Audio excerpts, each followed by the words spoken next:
ఒక్కొక్కళ్ళు కట్ చేసుకుంటూ వెళ్తున్నారు. ఈ నేపథ్యంలో వాళ్ళు ఇద్దరు పార్టీలకు జంప్ అవటం. వేమిరెడ్డి ప్రభాకర్ రెడ్డి గారికి ఎక్స్టెన్షన్ లేదు, వాళ్ళ మిస్సెస్ సీటు ఆలోచించి చెప్తున్నారని ఆయన ఎంపీ సీటు వాళ్ళ మిస్సెస్కి 2 కూడా. అలాగే కేసీఆర్ నాని గారు అటు జంప్ అండి. ఇక్కడ కర్నూలు ఎంపీ మిగతా వాళ్ళందరూ ఆ పార్టీలోకి వెళ్ళటం. వల్లభనేని బాలశౌరి గారు మచిలీపట్నం నుంచి జనసేన అభ్యర్థి కింద పోటీ చేయడం, వైఎస్ఆర్ కాంగ్రెస్ పార్టీలో ఉండగా ఆయన ఎంపీగా ఉండగా. ఇక రఘురామకృష్ణరాజు గారు ఆయన సంగతి మన తర్వాత సెపరేట్గా మాట్లాడుకున్నాం. ఎందుకంటే ఆయన సీటు రాలేదంటే ఎవరు కారణం అనేది ఒక పెద్ద క్వశ్చన్ మార్క్. దానికేమో ఆయన అన్ని ట్రోలింగ్స్ ఆయన ఎవరు సారా వీర్రాజు గారు అని వీళ్ళు ట్రోల్ చేస్తుంటారు ఒక బ్యాచ్. బహుశా వాళ్ళ ఉద్దేశం ఏంటంటే గౌరవనీయులు సోమ వీర్రాజు గారే ఉంటారు. ఆయన బీజేపీలో రానివ్వకపోవచ్చు కానీ తెలుగుదేశం ఎందుకు రానివ్వలేదు అనేది $1 మిలియన్ క్వశ్చన్ సమాధానం చెప్పరు. తెలుగుదేశంలో టికెట్ ఇవ్వదని అవసరం లేదు కదా, కానీ తెలుగుదేశం ఎందుకు చేయలేదని క్వశ్చన్ నేను మాట్లాడుకుందాం. చాలా ఉన్నాయి. శ్రీనివాస్ గారు, ఇవన్నీ ఓకే, మనం కరెంట్ ఇష్యూస్ చూస్తూనే ఉన్నాము, లేటెస్ట్ డెవలప్మెంట్స్. ఇక్కడ ఈ నిమిషానికి టికెట్ దక్కకపోతే నెక్స్ట్ గంటలో ఇంకో పార్టీలో చేరిపోవడం, కండువాలు కప్పేసుకోవడం, జెండాలు మార్చేసుకోవడం, ఇంట్లో ఉండే ఫోటోలు ఫ్రేమ్లతో సహా ప్రిపేర్ అయిపోతున్నారు అభ్యర్థులు, ప్రచారం చేసేసుకుంటున్నారు. ఇదంతా ఓకే, కానీ ఒక పార్టీ నేత టికెట్ ఇచ్చి గెలిపించుకున్న ఎంపీ అభ్యర్థి రఘురామకృష్ణరాజు సంవత్సరం తిరగకుండానే తిరుగుబావుట ఎగరవేసి పొద్దస్తమానం ఆక్రోశం ఆవేశం వెళ్ళగక్కి చివరికి అఫీషియల్గా బహిష్కృత నేతగా ఎస్టాబ్లిష్ అయ్యి పక్క పార్టీలకి సపోర్ట్ చేసి ఆ పార్టీల అధికారంలోకి రావడానికి కర్త కర్మ క్రియ అంతా పోషించిన వ్యక్తికి జగన్ వల్లే టికెట్ రాలేదు అని అనటం ఎలా అర్థం చేసుకోవాలి? కామెడీగా లేదా, మీకు అనిపించట్లేదా? జగన్ గారు ఆయన టికెట్ ఇప్పిస్తారని అనుకుంటారు ఎవరన్నా? ఆయన జగన్ గారు తెలుగుదేశంలో టికెట్ రాకుండా చేసే సామర్థ్యం జగన్ గారి ఆశ్చర్యకరం ఉంది. ఒకటి మాత్రం స్పష్టం అండి, రఘురామకృష్ణరాజు గారు 1 సంవత్సరం కాదండి, బహుశా గత 3.5 సంవత్సరాల నుంచి ఆయన గట్టిగా ఆయన బాధలు పడ్డారు. ఆయన కాళ్ళు కూడా ఆయన ఒక ఎంపీగా ఉండి ఆయన భౌతిక దాడులకు గురయ్యారని చూశారు. ఆయన ఏలులో చిన్న ఫ్రాక్చర్ కూడా అయిందని కాలు దగ్గర కూడా అని చూపించారు. బహుశా ఎంపీ మీద అంత భౌతిక దాడి జరిగి ఉండదు, ఇట్ ఇస్ సో, నేను జరిగిందని అనుకుంటున్నాను. అలాంటిది ఆయన ఉద్యమం చేశారు, ఏది టీవీలో చాలా గట్టిగా ప్రతిరోజు రచ్చబండ పెట్టి ఉతికి పడేశారు. మిగతా తెలుగుదేశం పార్టీ కూడా నాయకులు మాట్లాడలేని విషయాన్ని రోజు కూడా చొప్పున రచ్చబండ పెట్టి సర్ఫ్ ఎక్సెల్ సూపర్ని పెట్టి ఉతికి ఆరేశారు రాష్ట్రంలో ఉన్న అధికార పక్షాన్ని. సరే, మాలాంటి వాళ్ళు ప్రజల్లో ఉద్యమం చేస్తూ ఉన్నాం, ప్రత్యేక హోదా విభజన హామీలు అన్నాం, అలాగే అక్కడ రావాల్సిన హామీలు, అలాగే విశాఖ ఉక్కు కర్మాగారం దీనికోసం ఎక్కువ దృష్టి పెట్టలేదు. రాష్ట్రంలో రాజకీయ పార్టీ మీద దృష్టి పెట్టారు. పార్లమెంట్ అనేక సమావేశాల్లో నోటీసులు ఇవ్వటం ఆ ప్రయత్నం చేశారు, నేను నాట్ డినైయింగ్ దట్. కానీ ఆశ్చర్యకరం ఏంటంటే ఇవాళ ఆయన సీటు రాపోవటం. భవిష్యత్ దానికి 2 కారణాలు ఉంటాయి. ఏ రాజకీయ నాయకుడు అయినా సరే ఒకటి ఆయన మంచి రిలేషన్స్ మెయింటైన్ చేస్తారు. ఇవాళ నేను కూడా ఆయన మీద తప్పుగా ఒక మాట కూడా మాట్లాడతాం కాదంటే విశ్లేషణ చేయాలి కాబట్టి మీరు అడుగుతున్నారు, కానీ బట్ వ్యక్తిగతంగా అందరితో చాలా బాగుంటారు.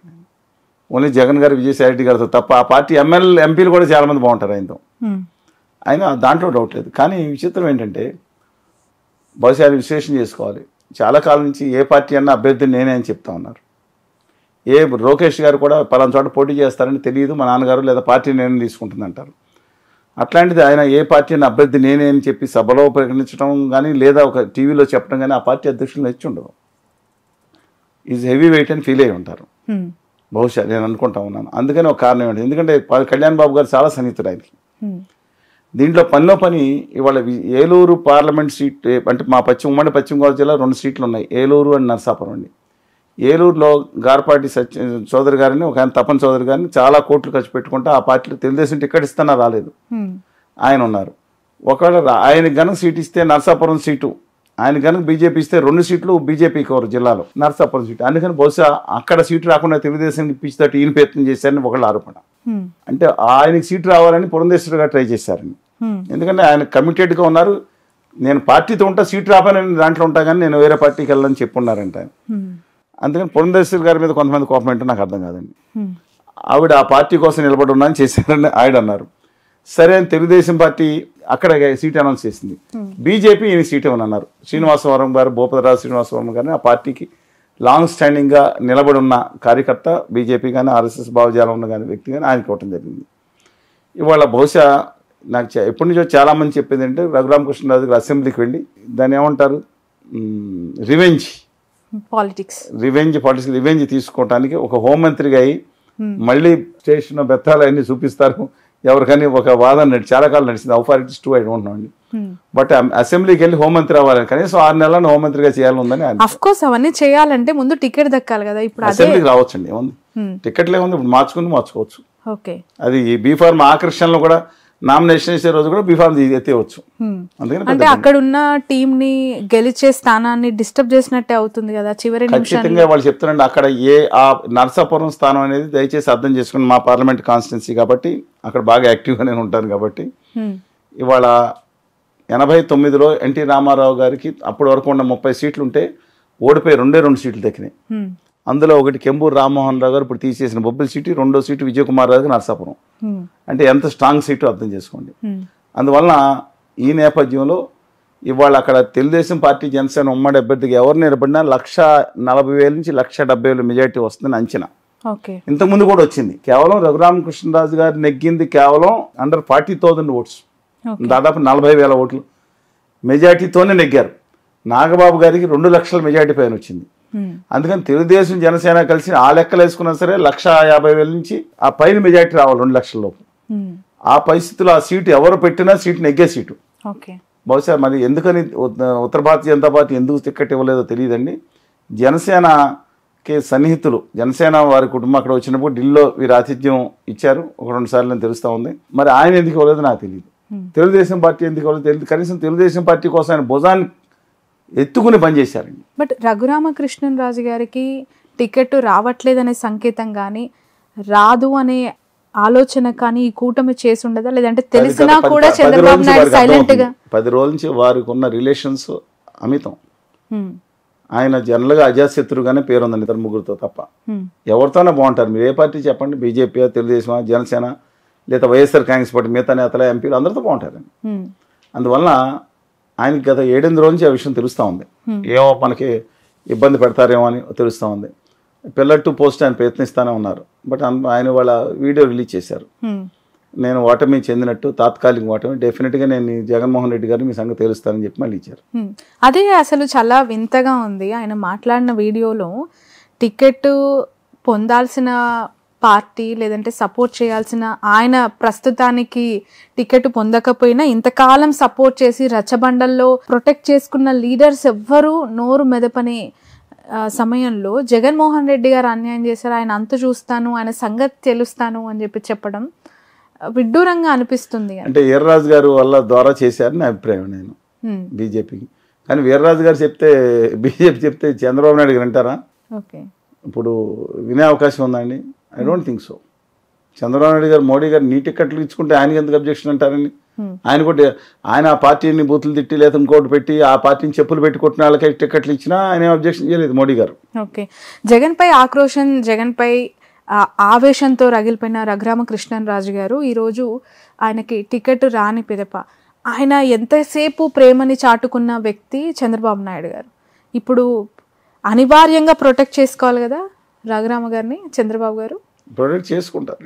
100% టికెట్ ఇచ్చే అవకాశం ఉందంటారు. అయితే ఇంకెక్కడి నుంచి ఇస్తారో ఆలోచించుకోవాలి. మిగతా వాళ్ళు ఎత్తేసి ఇవ్వాలి. లేదంటే కొన్ని వార్తలు వస్తున్నాయి, అయితే విజయనగరం ఎంపీ లేదు అంటే ఉండి అసెంబ్లీ నియోజకవర్గం నుంచి అని చెప్పి. బహుశా రామరాజు గారిని కన్విన్స్ చేయాల్సిన అవసరం ఉంది. ఎందుకంటే అక్కడ కలవపూడి శివ గారు అనే ఆయన ఉన్నారండి. ఆయన లాస్ట్ టైం పోటీ చేశారు ఎంపీ కింద. చాలా సహృదయమైన వ్యక్తి. ఆయన కజిన్ రామరాజు గారు, ఇద్దరికి విభేదాలు ఉన్నాయి. అందుకని ఆయన తీసేస్తే చాలు నేను అంటా ఉన్నారు రామరాజు గారిని. రామరాజు గారు కూడా మనం కలిశారు, మొన్న పల్మూరు వెళ్ళినప్పుడు కలవడం జరిగింది. ఆయన కూడా వెరీ గుడ్ పర్సనాలిటీ. బట్ అక్కడ ఉండిలో ఇచ్చి ఆయనకి అసెంబ్లీలోకి వెళ్ళి ఆయన మళ్ళీ హోంమంత్రి అవుతారో లేదో చూద్దామండి. మళ్ళీ మిగతా అంకం మీరు వెండి తెర మీద చూడాల్సినట్టు వాళ్ళ మన అసెంబ్లీలో కనుక ఆయన ఒంటిలో పోటీ చేస్తే అవుట్ రేటింగ్ ఎక్కుతారు. 2 సెకండ్ థాటే లేదు, మీరు రాసుకొని పెట్టుకోండి. రఘురామకృష్ణరాజు డెఫినెట్గా ఇంకోటి కూడా, ఎందుకంటే ఈ రాజకీయ నాకు 20% ఓటింగ్ ఉందంటే వీళ్ళకి భయం పుట్టి ఉంటుంది.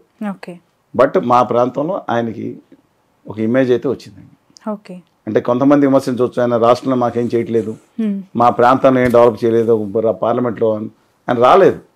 ఆయన వస్తే ఆయన చంపేస్తారని భయం. బట్ ఆయనకు వై సెక్యూరిటీ ఇచ్చింది. మోడీ గారి పక్కన వ్యక్తి ఇప్పుడు ఆంధ్రప్రదేశ్ తెలంగాణ ఉద్యమంలో మేము నిజంగా చెప్తున్నాం, ప్రాణాలకి, పేదలకి, దాడులకి ఎదుర్కొనే తిరిగాం, గట్టిగా నిలబడ్డాం. అనేక ఎన్నికల్లో అప్పుడు సెక్యూరిటీ లేదు, తర్వాత అంటే ఇచ్చారు ఒక నాకు. ఒక నలుగురు ఎంపీ గవర్నర్స్ అభ్యర్థిని ఒక ప్రభుత్వము లేదంటే ఒక నాయకుడు చెడుగా మాట్లాడుతున్నాడు, రచ్చబండల్లో నెగిటివ్ చేస్తున్నాడు, చంపేంత పరిస్థితి ఉందంటారా ఆరోపణలు కాకపోతే?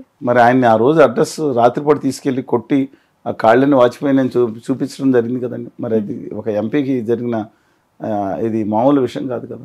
కానీ మొన్న కూడా మేము జగన్మోహన్ రెడ్డి గారి ఇంటి మీదకి వెళ్తున్నప్పుడు చాలామంది చెప్పారు మిమ్మల్ని అరెస్ట్ చేస్తారు, మిమ్మల్ని కొడతారు, రఘురామకృష్ణ గారు గుర్తు తెచ్చుకోండి. మేము మా హక్కుల కోసం పోరాడుతున్నాం. నాకు వ్యక్తిగత తగాదాలు లేవు, ఆయనతో ఆయన డబ్బులు తగాదాలు ఇంకోటి తగాదాలు లేవు నాకు. ఆయనకు మేము కొట్లాడతాం, అరెస్ట్ అయితే జైల్లో ఉంటాం, తప్పేంటి? నేను జేడి లక్ష్మణ్ గారు వెళ్ళాం, మేము ఉత్తు ఇది చేయలేదండి.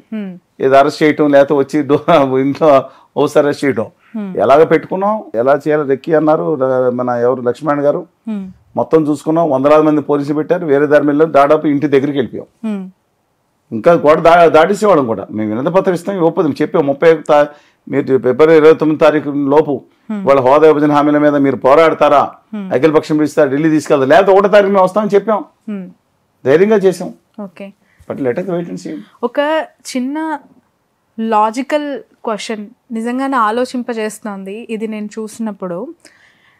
ఏపీ ఆంధ్రప్రదేశ్ ఎన్నికల సంగ్రామంలో ప్రాంతీయ పార్టీలతో నేషనల్ అంటే సెంట్రల్ పార్టీ బీజేపీ అలయన్స్లోకి వచ్చింది, టీడీపీ, జనసేన, బీజేపీ. కానీ ఇక్కడ ప్రకటించిన అభ్యర్థులను చూస్తే అరకు, కొత్తపల్లి గీత మాజీ టీడీపీ, మాజీ వైకాపా, మాజీ టీడీపీ, మాజీ ఇంకో party BSP party, Anakapalli CM Ramesh మాజీ టీడీపీ, రాజమహేంద్రవరం పురంధేశ్వరి మాజీ కాంగ్రెస్, నర్సాపురం భూపతిరాజు శ్రీనివాస వర్మ బీజేపీ, ఫక్తు బీజేపీ క్యాండిడేట్. అందుకే ఇప్పుడు రఘురామన్ కూడా పక్కన పెట్టాము అని చెప్పి వాళ్ళు ఏదో క్లెయిమ్